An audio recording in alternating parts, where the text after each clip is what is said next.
Hi, in this video, I'm gonna review the education saving.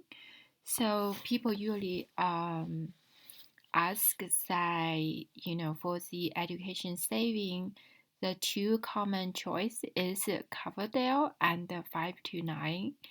So which one should you choose to invest for your kids' education?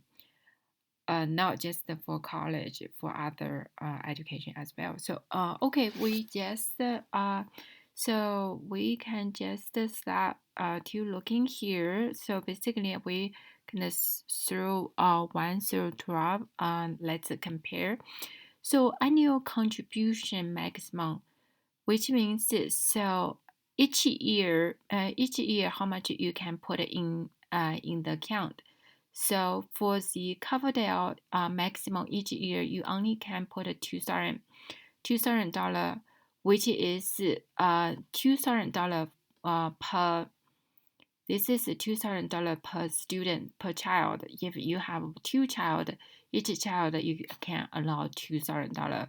However, this is per child, not per account. So if you one child, you have two Coverdell account, the combined of this account cannot more than 2,000 per year.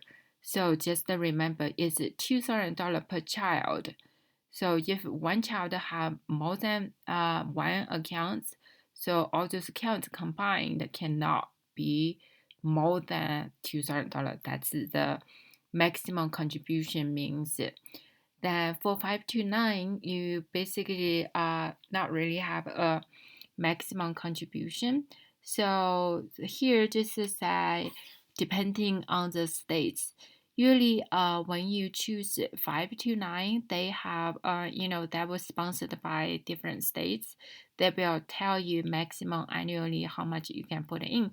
So usually it's much higher than Coverdell. So yeah, this is a contribution. Then beneficiary age limit. Say you want to, let's say you want to save, for your child. Let's say your daughter's name is Eddie. So let's say Eddie, beneficiary. Eddie is a beneficiary. So Eddie's age has to be under 18 in order to open an account, put money in it for 80. So this is the age limit. For 529, there's no such age limit. So in fact, you can, if you can open a 529, then for your own name, if you are 60 or 70 years old, you still can save in your 529 plan. So there's no age limit. So then the third one is contribution. Contribution usually they say I put $2,000 in the account this year. Can I deduct from tax? The answer is no for Coverdell. The contribution for 529 is really is not taxable. It's not tax deductible definitely for the federal. But for the states, they may be tax deductible for some states. So if some states say, like Illinois, they may they have the plan 529 plan is for the state citizen only, the own state resident. If you are not from in Illinois, you may not eligible for the state's tax deductible. So that's the difference. So then the fourth one is the gross earning withdrawal. So basically, when your kids, go to school, start taking money from the funds. So all the money you put in, original money is there's no tax, no penalty. The gross on the money. Let's say you originally put in $10,000, now is $50,000.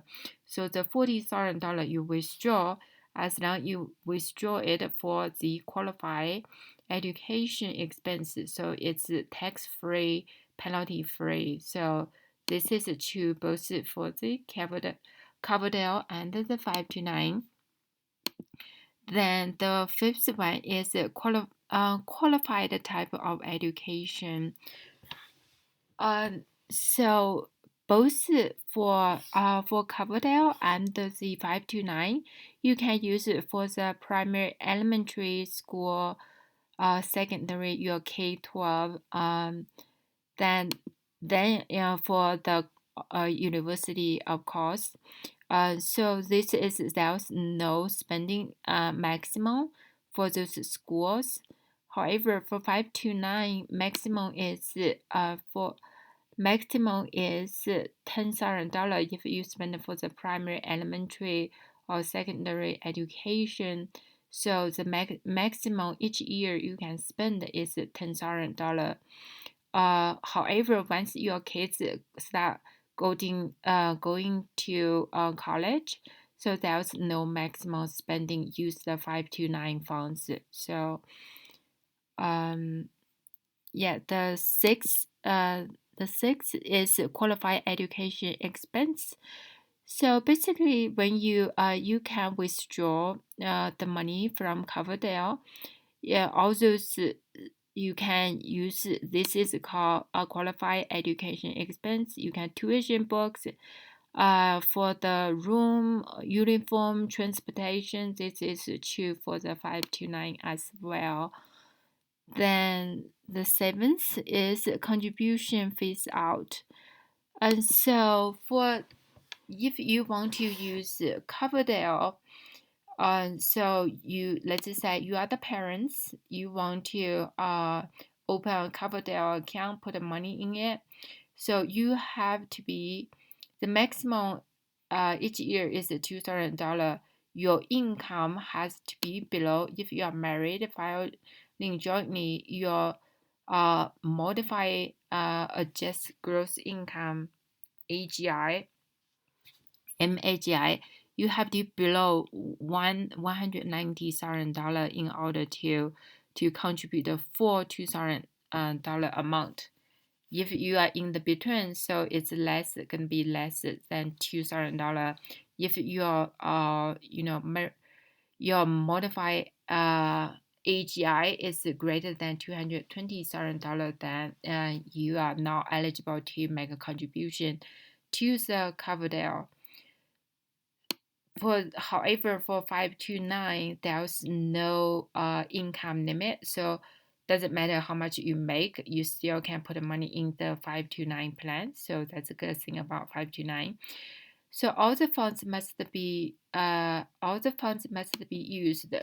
So when your kids growing up, if all the money in the Coverdell has to be used before age of 30 for the beneficiary. Let's say your kids reach age 30, if you still have the money in the Coverdell, they will distribute all the remaining balance to the beneficiary. Then those distribution, is not for education purposes, then will be subject to 10% penalty and the tax. So this is have the age limit on the beneficiary. Then there's no age requirement on the 529 plan. So that's the same. Okay, so ninth, so change beneficiary allowed. Yes. So for both Coverdell and the 529, you can change the beneficiary to another family member. So they have a definition who can be the family member.